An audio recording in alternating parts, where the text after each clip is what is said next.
On a small back street in Mount Joy lies a brewery. It was built in the 1860s and then taken over by a German immigrant named Alois Bube. During that time period, the town tavern was a main center of commerce, providing food, lodging, and fine brews. While every town had a tavern, this one is different.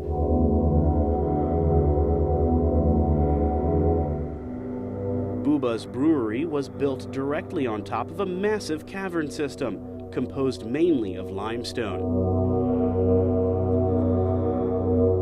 The caves were enlarged and dug out and blasted larger, and then lined with stone. There's a heavy stone lining inside the caves that turns them into a very usable cellar. That's where they used to have large casks of beer to age or lager the beer down there. When Prohibition went into effect in the 1920s, the Bube family had a backup plan to stay afloat. During Prohibition, what they did, fortunately, the tavern hotel aspect of it is what saved it. The family continued to live here, and they served some illegal booze during Prohibition. It was a speakeasy. It is suspected that a mafia-connected supplier kept the spirits flowing during those dry years. While that tale is speculation, it is true that Bube had a granddaughter with a mental illness. Instead of being placed in an institution, she was kept on this property, where she wanders the back halls to this day.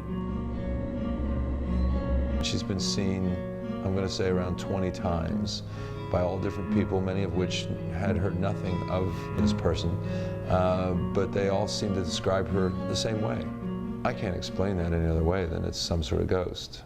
Bube's granddaughter isn't the only dark spot in this building's colorful history. The cavern system underfoot is rumored to have been a stop on the Underground Railroad.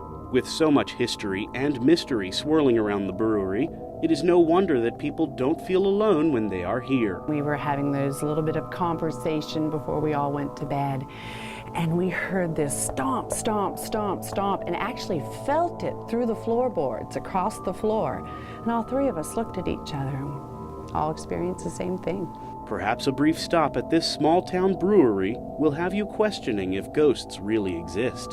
The most haunted places seem to be places where a lot of people were and things happen, and no place where people more commonly in and out of than an old tavern. You've seen the building, and you've heard their story. Now it's time for you to decide. For Haunted Lancaster, I'm Peter Taraborelli.